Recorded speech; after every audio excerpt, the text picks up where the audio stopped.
Now, yes, on paper, 245 total cholesterol is a problem, and most doctors would recommend straight away statins in order to decrease cholesterol to below 200. However, as you're going to see, that's 5% of what's happening behind the scenes, and hopefully today you're going to understand exactly what's happening. You're going to understand the numbers that you need to see. You're going to understand the ratios, and if your doctor recommends statins, maybe you will have the knowledge to read your blood work and understand if you actually need those statins or not. And don't consider this video medical advice. I'm not your doctor. This is basically how I see the numbers, how I run the numbers for me and for my clients.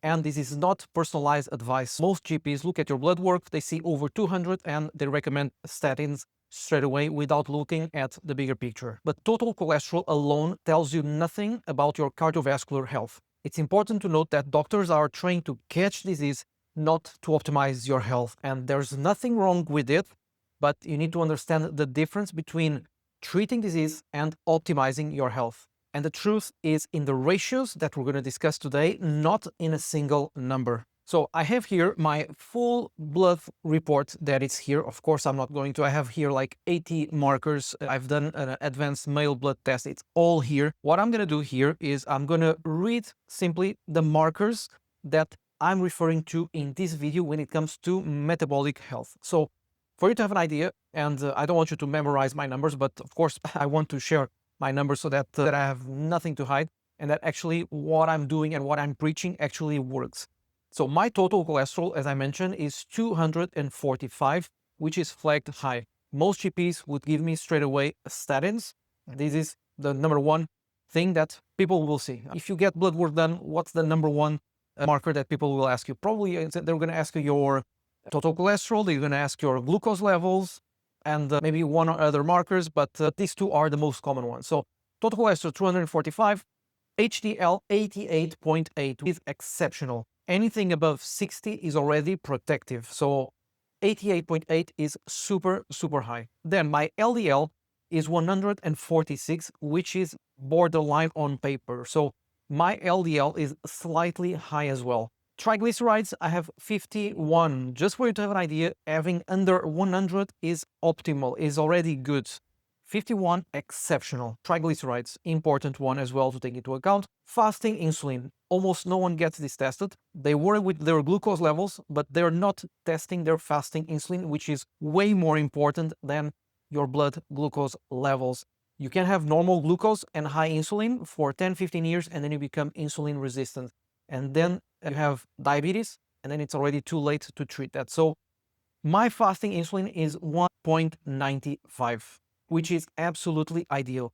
For you to have an idea, under 5 is already optimal. Most guys are having fasting insulin between 7, 10, 12, 15, sometimes even 20, which is huge insulin spikes. They're storing visceral fat. Their body is inflamed. So fasting insulin is one of the most important markers that you need to test for you to see your metabolic health, for you to see your ability to burn fat, to react to insulin, to absorb nutrients properly. Fasting insulin, remember this one. Then we have HbA1c, 5.2%, which is already in perfect control. Can be even lower. This one can be even 4.5, 4.7, but 5.2 is perfectly acceptable. Then CRP, which is the most important marker when it comes to inflammation in your body. CRP 0.5. This is basically literally zero inflammation. What it means here is that lifestyle factors such as stress management, sleep, nutrition, proper type of workout without beating my body with excessive cardio or with excessive HIIT classes. So this is basically CRP is the marker for inflammation. Most guys as well are with inflammation through the roof, and this is something that you need to tackle. So these are most of the numbers that you need to see. Of course, we're not here talking about hormones and all these things. We're talking simply about metabolic health. So if you remember one thing from this video, remember this, what I call the hero number, which is the number one ratio, which is triglycerides and HDL. This is a number that you're going to get by dividing triglycerides by HDL. Ideally, you want this ratio to be below 1. My ratio on this one is 0.57, and actually let me confirm, which is here, and I can even show you. So as you can see, cholesterol 245, and you can see as well below that the triglycerides with HDL ratio, which is 0.57. As you see, it's down here on the blue, which is ideal. So it's very low, which is great. What it means is that you're going to divide triglycerides by HDL. If your number is below 1, that's great already. Most people are having this ratio 2 or even 3. So do this number, calculate this ratio, and you're going to have a way better picture of your metabolic health, of your cardiovascular risk, than looking at your total cholesterol alone. The second ratio is total cholesterol by HDL. What it means is that you're going to divide total cholesterol by your HDL, and you're going to get a number. Ideally, you want this to be below 3.5. And again, most people have way more than 3.5. And mine, for the sake of this video, for the sake of proving you showing you my numbers, where is it? 276, which is optimal as well. So you can see my total cholesterol to HDL ratio 276, below 3.5. You see my triglycerides on the blue as well, 51, super low. Okay, so this is the second ratio that you need to take into account. Divide the total cholesterol by HDL, and you want this number to be 3.5. This is what I call the cholesterol advantage. It's not a cholesterol problem, it's literally a cholesterol advantage. The third ratio is LDL by HDL. Mine is once again, to show you here, LDL to HDL ratio 164. So you're going to divide the LDL by the HDL. This is basically how much protective cholesterol you have in relation to your LDL. So as I mentioned, my LDL is high, it's above the recommended. My HDL is super high. What it means is that I have the HDL to protect the LDL, and that's why my ratio is optimal. That's why my ratio when it comes to LDL and HDL is 164, and ideally you want to aim for this ratio to be under 2. And the fourth one, which is not a ratio, is a number, and most panels don't run. Probably you have no idea what is the number that you have, and most people should get it done, because this is the single most important factor when it comes to understanding if your body is insulin sensitive, if your body is actually primed to burn fat, primed to have a good metabolic health, which is insulin fasting.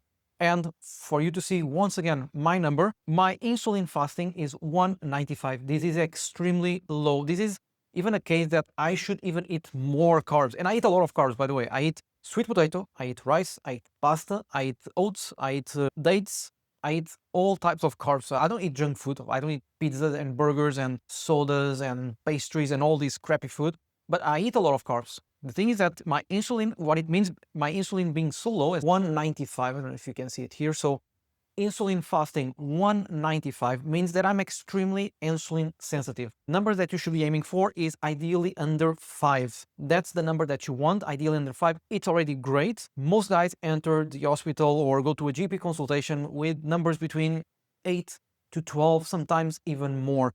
What it means is that your pancreas is in massive load, always releasing insulin, and eventually in 5, 10, 15, 20 years, you're going to become insulin resistant. Now, this is one of the reasons people struggle with belly fat, they struggle with low energy, with brain fog, and this is one of the main reasons, which is high insulin levels, not the glucose, high insulin. Your body is always receiving glucose, you're snacking too much, you're eating too much at the wrong time, the wrong type of food, and your body is always releasing insulin, making you burn less fat. So if you manage to decrease your insulin levels, you don't need to go as low as 195 as I showed you. But if you manage to decrease this number, and if you manage to optimize your insulin sensitivity, more energy, less brain fog, you're going to burn more fat. This single number, insulin fasting, will tell me more about your metabolic health and your cardiovascular health than your LDL will. So as you see here, from my blood work, I don't have a cholesterol problem. I have a cholesterol advantage. I have very low insulin, super low triglycerides, super high HDL, protective, and very low inflammation. And I have a little bit of LDL, a little bit higher. Why? Because I eat 4 eggs a day, I eat avocados, I eat steak and ghee Now, if I want, of course, I'm not saying it's perfect. I'm not saying that I have the perfect blood work by all means.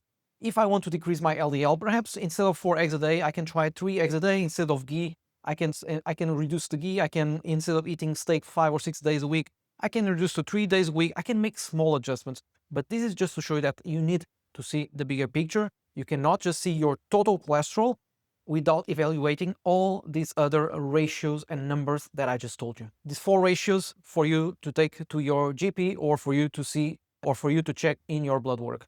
Number 1 ratio, most important one, triglycerides with HDL, you want under 1. Number 2, total cholesterol and HDL ideally under 3.5. Number 3, LDL with HDL ideally under 2. And number 4, fasting insulin ideally under 5. I run this full panel analysis with every client because we can't optimize what you don't measure. We don't simply give random workouts or random nutrition. We need to understand what are the levers that we need to pull in order to optimize certain factors in your blood work, because again, normal blood work doesn't mean optimized. Next video, I'm going to talk about what cortisol is doing to your testosterone under chronic stress. Most guys have no idea that this is happening to them. I'll see you on the next one.